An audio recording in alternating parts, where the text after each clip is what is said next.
자, 오늘 하나님께서 우리에게 주신 말씀은 마태복음 18장 21절로서부터 35절 말씀입니다. 자, 마태복음 18장 21절로서부터 35절 말씀입니다. 그때에 베드로가 나와 이르되 주여 형제가 내게 죄를 범하면 몇 번이나 용서하여 주리이까 일곱 번까지 하오리까. 예수께서 이르시되 내게 이르노니 일곱 번뿐 아니라 일곱 번을 일흔 번까지 하고 하시니라. 그러므로 천국은 그 종들과 결산하려 하던 어떤 임금과 같으니 결산에 대해 완전한 진장 하나를 드리니 갚을 것이 없는지라 주인이 명하여 그 몸과 아내와 자식들과 모든 소유를 다 팔아 갚게 하라 하니 그 종이 엎드려 전하는 이르되 내게 참으소서 다 갚으리라 하느니 그 종의 주인이 불쌍히 여겨 놓아보내며 그 빚을 탕감하여 주었더니 그 종이 나가서 자기에게 그 분야의 빛이 있는 한 사람이 있냐 그들어 목을 잡고 이르되 빛을 갚으라 하니 그 동료가 엎드려 간구하여 이르되 나에게 참아주소서 갚으리이다 하되 허락하지 아니하고 이에 가서 그가 빛을 받고 오게 가니라. 그 동료들이 그것을 보고 몹시 딱하게 여겨 주인에게 가서 그 일을 다 알리니 이에 주인이 그를 불러다가 말하되 악한 종아 내가 보기에 내가 내게 전부를 상감하여 줬으니 내가 너를 불쌍히 여김과 같이 너도 내 동료를 불쌍히 여김이 마땅하지 아니하냐 하고. 주인이 노하여 그 빛을 받고 그를 온전히 함께 읽겠습니다. 너희가 각각 마음으로부터 형제를 용서하지 아니하면 나의 하늘 아버지께서도 너희에게 이와 같이 하시리라. 아멘. 자, 오늘은 주기도문 강의 7번째 시간입니다. 관계의 매듭을 푸는 열쇠 용서라는 제목으로 함께 은혜를 나누고자 합니다. 지난주까지 우리는 일용한 양식이라는 주제로 우리의 육신의 생존의 문제를 하나님께 맡기는 방법에 관해서 함께 이야기를 나눠보았습니다. 하지만 밥 먹는 문제 혹은 우리가 육체적으로 살아가는 문제만큼이나 어쩌면 그보다 더 힘들고 우리 영혼을 갉아먹는 문제가 있습니다. 그것이 바로 오늘의 설교 제목이기도 한 용서 혹은 이제 관계의 문제라는 것입니다. 자, 그래서 오늘 특히 오늘의 강의 설교를 통해서 다룰 부분이 가장 입 밖으로 내뱉기 힘든 정말 실제적으로 정말 실천하기 쉽지 않은 그러한 구절일 수도 있겠다 생각합니다. 자, 한번 이번에 같이 나눌 구절에 대해서 한번 같이 읽어보겠습니다. 자, 다 같이 한번 읽어보도록 하겠습니다. 시작. 우리가 우리에게 죄진 자를 사하여 준 것 같이 우리의 죄를 사하여 주옵시고. 아멘. 자, 이 기도는 정말 생각보다 무서운 기도라 할 수 있겠습니다. 만약에 하나님께서 우리가 남을 용서 딱 그만큼만, 딱 그 정도만큼만 우리를 용서해 주셨다면은 과연 이 자리에 온전하게 남을 수 있는 사람은 과연 몇 명이나 있었을지 한번 생각해 보셨으면 좋겠습니다. 그러니까 우리는 그럼에도 불구하고 여전히 누군가를 미워하고 용서하지 아니하고 섭섭해하고 더 나아가 나를 미워하게 했던 그 원인을 제거하기 위해서 복수까지 하는 그런 사태까지 일어나게 되죠. 자, 일전에 제가 한번 언급했던 그 C.S. 루이스라는 유명한 소설가가 한 명 있습니다. 그분의 책을 좀 인용하면서 좀 용서에 관한 내용을 좀 말씀드리고자 합니다. 자, 그분의 정말 유명한 저서 순전한 기독교라는 책에서 용서에 관해서 이렇게 말하고 있습니다. 사람들은 용서가 아름다운 일이라고 말한다. 정작 자신이 용서할 일을 당하기 전까지는. 이라는 구절이 실제로 있습니다. 자, 여기서 사람들은 용서라는 행위 자체에 대해서 이렇게 생각합니다. 굉장히 고상하고 정말 사람으로서 가지고 있어야 할 아름다운 본목과 같다. 굉장히 좀 낭만적으로 생각하는 부분이 있습니다. 자기가 그 용서한 행동을 당하기 전까지 말이죠. 굉장히 그냥 쉽게 말씀드리면 그냥 용서라는 행위는 굉장히 좋은 거다라고 단순히 그냥 알고 있다라는 것입니다. 하지만요, 실제로 피해를 입었을 때 이렇게 생각할 수 있습니까? 그 용서를 스스로 감당할 수 있을까요, 과연? 쉽지 않은 문제죠. 다시 말해서 용서는 정말 굉장히 감정적이고 혹은 정신적으로 엄청난 고통을 수반하고요. 그거를 하기 위해서. 그리고 그만큼 내가 내려놔야 되는 것 혹은 자기 희생까지도 요구하는 행동이라 할 수 있다는 것입니다. 하지만 우리는 결국 용서라는 행위를 할 수밖에 없다라고 C.S. 루이스는 다른 책을 통해서 또 밝히고 있습니다. 그것이 바로 하나님의 은혜 때문이라고 밝히고 있습니다. 자, 그래서 C.S. 루이스의 다른 책인 영광의 무게에서는 이렇게 말하고 있습니다. 기독교인이 된다는 것은 도저히 용서할 수 없는 사람도 용서하는 것을 의미한다. 왜냐하면 하나님도 도저히 용서할 수 없는 나의 죄를 용서하셨기 때문이다. 라고 그의 책 영광의 무게에서 용서에 관해서 이어서 밝히고 있습니다. 자, C.S. 루이스는요, 신학자가 아닙니다. 소설가고요. 그 성공회에서 이제 신화생활을 하던 평신도였어요. 그런데 정말 이만큼의 그 기독교에 관한 그런 기독교에서 추구할 수 있는 그 용서에 관한 통찰을 이런 식으로 자신의 책을 통해서 남겼다라는 것입니다. 용서라는 동목은 그만큼 기독교인에게 있어서 굉장히 핵심적인 사상이다라는 것을 C.S. 루이스는 이미 알고 있었던 것 같습니다. 자, 이것은요, 하나님의 무조건적인 은혜를 경험한 사람이라면 도저히 용서할 수 없는 죄인까지도 용서할 수 있어야 한다는 기독교적인 윤리 사상에 근거하고 있는 정말 정확히 그러한 통찰을 통해서 C.S. 루이스가 남긴 말입니다. 하지만요, 이 용서라는 행위를 하는 과정에 있어서 결코 착각을 해서는 안 되는 것도 동시에 존재합니다. 용서는요, 그 용서라는 행위라는 데 있어서 잘못된 것, 그러니까 잘못한 게 분명히 있는데 그 잘못한 것까지도 묵인하라는 것은 결코 아닙니다. 그 잘못 앞에서 침묵하거나 가만히 있으라는 얘기는 절대 아니라는 겁니다. 그런 것을 결코 담지 않은 것. 그것이 바로 용서라는 것이죠. 용서는요, 궁극적으로 우리 기독교적으로 보았을 때는 하나님의 성품을 따라서 나 자신을 과거라는 속박과 미움이라는 집착에서 나를 해방시키는 행위라는 것이기 때문이죠. 그렇다면 여기서 말하는 하나님의 성품이 과연 무엇이냐? 그것을 바로 우리가 보고 있는 성경에도 분명하게 나와 있다라는 것입니다. 골로새서 3장 13절로서부터 14절 말씀에 정확히 나와 있습니다. 함께 읽어보겠습니다. 시작. 누가 누구에게 불만이 있거든 서로 용납하여 피차 용서하되 주께서 너희를 용서하신 것 같이 너희도 그리하고 이 모든 것 위에 사랑을 더하라. 이는 온전하게 매는 띠니라. 아멘. 이라고 골로새서에 나와 있습니다. 13절 말씀은요, 정확히 말씀드리면 하나님의 성품 가운데 자비를 뜻하는 말이고요. 14절은 말 그대로 나와 있듯이 하나님의 사랑, 이 두 가지가 이 용서에 담겨져 있는 하나님의 성품이라는 것입니다. 우리가 기독교인으로서 용서라는 행위를 했을 때 결코 그 용서하는 행위를 유발한 그거에 대해서 결코 침묵하지 아니하고 분명하게 그것을 밝혀야 되는 것은 당연하지만 그 안에 우리가 용서라는 행위를 함에 있어서 가장 중요한 것은 하나님의 성품, 자비와 사랑이 함께 있어야 된다라고 말하고 있는 것입니다. 자, 그래서 우리는 용서라는 행위를 통해서 하나님의 말씀에 순종하고 그것을 실천함으로써 말미암아 하나님께 죄를 용서받은 그리스도인으로서의 삶, 그리고 그 은혜를 증거할 수 있어야 된다라는 것입니다. 하나님의 성품 안에서 말이죠. 예, 사랑하는 성도 여러분, 오늘의 말씀을 통해서 도저히 풀 수 없을 것 같았던 관계의 매듭 분명히 있으실 수 있을 거라 생각합니다. 그 관계의 매듭을 나의 용서가 아니라 하나님의 용서, 주님의 용서, 예수님의 십자가에 있음을 발견하실 수 있는 저와 여러분들이 되실 수 있기를 주의 이름으로 간절히 소망합니다. 자, 그래서 첫 번째, 은혜의 자각 무조건에서 무조건적으로입니다. 자, 첫 번째로 참된 용서는요, 은혜의 자각에서부터 시작된다는 것입니다. 오늘의 본문 마태복음 18장 21절에서 베드로는 예수님께 이렇게 말하고 있습니다. 주님, 형제가 저에게 죄를 범했습니다. 그러면은 7번까지 용서해야 될까요? 라고 말하고 있습니다. 통상 이 시절에 랍비들, 유대 사회에서의 랍비들은요, 용서는 3번까지 하라고 말하고 있었습니다. 근데 베드로는 거기서 더 나은 거죠. 7번까지, 3번을 넘어서 7번까지 용서해야 될까요? 라고 하면서 예수님한테 아마 칭찬받기를 원하면서 막 그런 말을 했을 거란 말이죠. 근데요, 예수님께서는 오히려 그 말씀에 더 이렇게 절대 7번까지가 아니다 라고 말씀하셨다라는 거죠. 예수님께서는 이렇게 말씀하셨습니다. 7번뿐만이 아니라 70번까지도 용서할 수 있어야 돼 라고 베드로한테 말을 했다라는 것이죠. 즉, 그러니까 횟수를 정하지 아니하고, 그러니까 무조건 뭐 7번까지 딱 정해서 용서라는 의미가 아니었죠. 그만큼 정말 어떠한 짓거리를 해도, 어떠한 짓을, 행동을 했더라도 우리는 더 무제한으로 용서할 수 있어야 된다라는 말을 예수님께서 70번까지도 용서해야 된다라는 말로 말씀하셨던 것이죠. 그리고 이어서 우리 오늘의 본문에도 나와 있던 1만 달란트 빚진 자의 비유를 이어서 설명하고 계신 겁니다. 자, 1만 달란트는 이게 어느 정도의 금액인지 아마 감이 잘 안 잡히실 수도 있겠습니다. 1만 달란트는 지금의 가치로 환산하면은 뭐 이렇게 나와 있습니다. 수조 원 정도의 가치가 있는 엄청난 금액이다.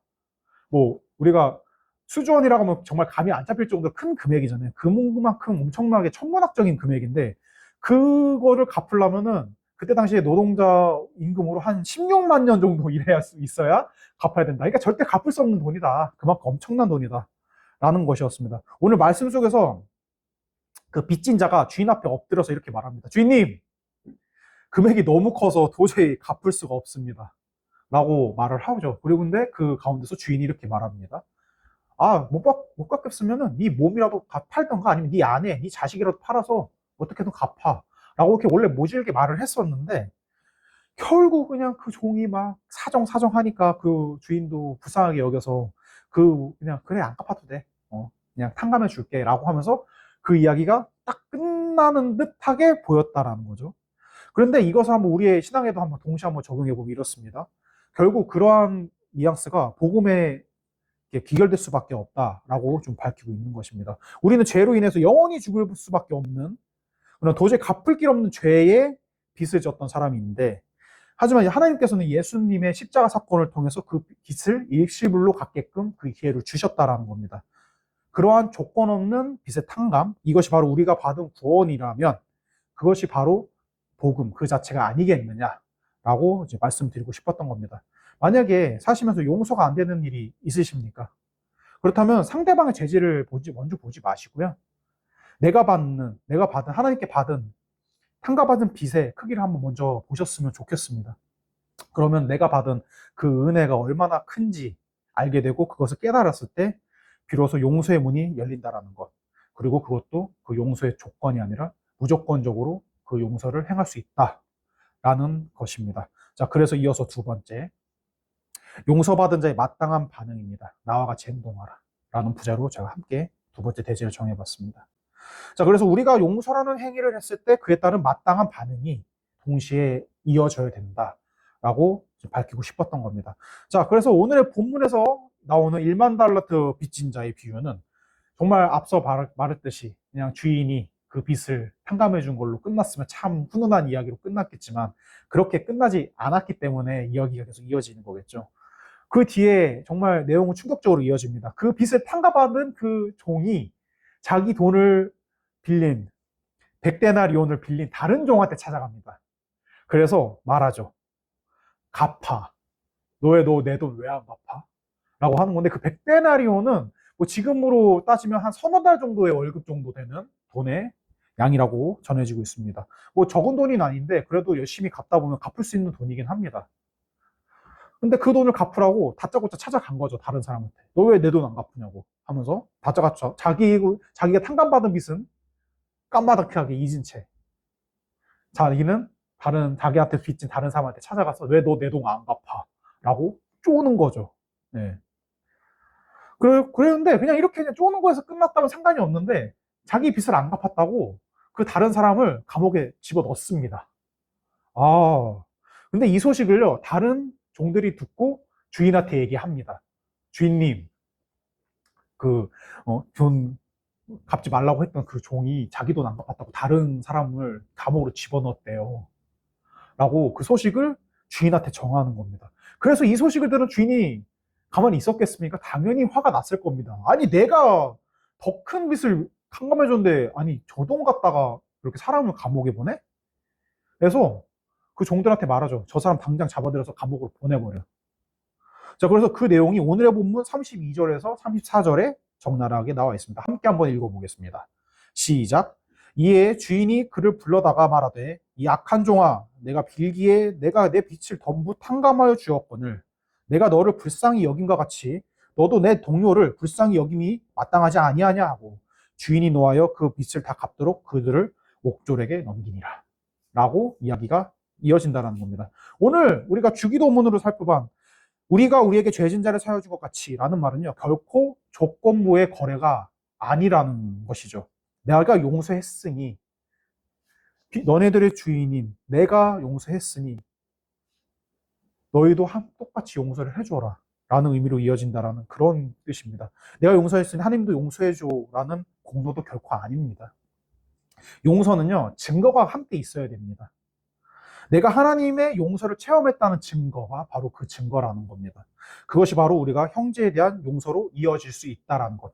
그게 바로 우리가 하나님 안에서 받은 은혜로서 용서를 행한다는 증거로서 우리가 알 수 있다는 것이죠. 하나님의 은혜가 온전히 내 안에 흘러 들어왔다면, 그 사랑이 내 안에 들어왔다면, 그 자비가 내 안에 온전히 흘러 들어왔다면, 그 사랑과 자비는 반드시 온전하게 똑같이 밖으로 똑같은 형태로 흘러야 한다는 이야기입니다. 만약 내가 끝까지 형제를 용서하지 못한다면 그것은 어쩌면 다른 형태의 증거일 수도 있습니다. 어쩌면 내가 아직 하나님의 용서를 진정으로 경험하지 못했다는 또 다른 형태의 슬픈 증거라고 할 수도 있겠다라는 것입니다. 예, 그렇기 때문에 사랑하는 우리 성도 여러분, 반드시 기억하셨으면 좋겠습니다. 여러분들은요, 피해자이기 전에, 그 이전에 수혜자라는 겁니다. 이미 용서를 받은 수혜자. 억울함보다 오히려 그 용서에 대한 감사가 클 때 우리는 원수를 향해서 멱살을 잡았던 그 손을 놓고 순전하게 하나님께서 예수님의 피값으로 우리를 용서해 주셨지, 그 용서를 우리도 동일하게 실천할 수 있다라는 것입니다. 그래서 마지막 세 번째, 미움이라는 굴레에서 벗어나 자유를 선포하는 결단과 용기입니다. 자, 셋째로 용서는 미움이라는 굴레를 벗어나서 자유를 선포하는 결단과 용기를 가져다 준다고 밝히고 있습니다. 자, 용서에 관해서 잘못된 오해를 가지신 분들 분명히 있습니다. 특히 용서를 해야 되는 과정 속에서 이렇게 말하는 분들 분명히 있습니다. 목사님, 옆집 사는 용극이가요, 정말 난 용서가 되지 않아요. 난 정말 얘 어떻게 해야겠어요. 정말 뭔 짓을 해도 여전히 미움 감정이 남아있는데 어떡하죠? 라고 저한테 이런 식으로 말하는 분들 분명히 있습니다. 근데 다시 한번 말씀드리겠습니다. 용서는요, 단순히 감정의 차원의 것이 아닙니다. 용서는 의지적인 결단의 다른 형태라고 할 수 있겠습니다. 나에게 상처 준 사람을 생각하면 여전히 가슴이 뛰고 화가 나실 수 있습니다. 충분히. 그러나 하나님 앞에서 주님, 그 화나는 감정 그냥 내 스스로 갚지 않겠습니다. 그 심판권, 그 사람에 대한 심판권 주님한테 온전히 맡길 테니 주님께서 알아서 해주세요. 라고 말하는 것, 그것이 바로 용서의 또 다른 결단의 형태라는 것입니다. 용서하지 않는 것은 마치 그런 것 같습니다. 내가 먼저 독약을 먼저 꿀꺽하고 마시고 상대방이 죽기를 기다리는 행위, 그와 같다라는 것입니다. 용서하지 않는다라는 것이죠. 미움은 상대방을 해치기보다 오히려 그렇기 때문에 나를 병들게 하고 과거라는 감옥 속에서 영원히 나를 끊임없이 가둘 수 있는 행위라는 것입니다. 그래서 에베소서 4장 31절로서부터 32절 말씀에서는 용서에 관해서 이렇게 밝히고 있습니다. 함께 읽어보겠습니다. 시작. 너희는 모든 악독과 노함과 분냄과 떠드는 것과 비방하는 것을 모든 악의와 함께 버리고 서로 친절하게 하여 불쌍히 여기며 서로를 용서하기를 하나님이 그리스도 안에서 너희를 용서하심과 같이 하라. 아멘. 자, 이 말씀을 한번 살펴보겠습니다. 말의 뉘앙스가 어떻습니까? 뭐 권유형입니까? 아니죠. 철저하게 명령형의 말씀입니다. 감정이 생기면 하라는 것이 아니라요, 순종하라는 거예요. 이 말씀에 순종하고, 용서는 마치 그런 것과 같습니다. 그 기억상실증과 같은 것이 아니거든요. 상처는 정말 우리가 상처를 입으면은 그 상처를 볼 때마다 무언가 그 상처를 입히기 위한 어떠한 사건이나 어떠한 중요한 때가 기억날 수밖에 없습니다. 하지만요, 용서는요, 그 상처가 나를 조정하지 못하게 만드는 다른 행동입니다. 용서할 때요, 그래서 우리는 비로소 과거라는 감옥에서 갇혀 있는 데서 있는 그러한 피해자가 아니라 미래의 승리자가 될 수 있다. 미래의 승리자가 될 수 있도록 우리를 이끌어 준다라는 것입니다. 그렇게 관계의 매듭을 용서라는 행동을 통해서 내 손으로 풀 때 하나님께서는 묶여있는 하늘의 복을 함께 풀어주시고 주신다라는 것입니다. 자, 그래서 이제 말씀을 맺고자 합니다. 네, 성도 여러분, 혹시 지금 떠오르는 얼굴이 당장 있으신지요? 도저히 용서가 안 되는 그 사람 있으신지요? 네. 나에게 씻을 수 없는 모욕을 그 사람 혹시 있으신지요? 그 사람 때문에 혹시 삶이 고단하시고 항상 그 사람 때문에 마음이 불편하십니까? 오늘 이 시간에는요, 절대 그 사람을 묵상하지 마시고요, 십자가에 달린 예수님을 먼저 묵상하셨으면 좋겠습니다. 예수님께서는요, 십자가에 못 박히는 그 순간에서도 사실 그 사람을 원망하거나 불평하지 않으셨다라는 것입니다. 분명하게도 그 못 박히는 순간에도 예수님께서는 이렇게 간구하셨습니다. 아버지, 저들을 사하여 주십시오. 저들은 아무것도 모릅니다. 라고 간구하시면서 오히려 하나님께 기도드렸습니다. 그런 예수님의 영이 우리 안에 임마누엘의 하나님으로서 함께 계시지 않습니까? 내 힘으로는 절대 할 수 없습니다. 그 용서, 내가 인간적인 마음으로는 결코 쉽게 할 수 없는 것이죠. 하지만요, 내 안에 계신 예수님은 그 예수님이 갖고 계신 그 사랑으로 말미암아 그 용서를 실천하고 행동할 수 있게 하십니다. 그래서 오늘의 설교를 통해서 제가 누차 언급하고 있던 우리의 죄를 사하여 주옵시고 라는 내용으로 기도를 이어가시기 전에 먼저 미움의 끈을 함께 내려놓으셨으면 좋겠습니다. 이렇게 말이죠. 하나님, 나는 할 수 없습니다. 용서할 수 없습니다. 하지만 주님의 사랑으로 그 자를 용서하기로 결단합니다. 라는 고백이 터져 나올 때에 여러분의 영혼의 진정한 자유와 평안이 강물처럼 흘러 넘칠 것을, 그리고 관계의 매듭이 풀리고 회복되는 역사가 이루어지는 기적의 저녁이 되실 수 있기를 주의 이름으로 간절히 축원하고 또 축원하겠습니다.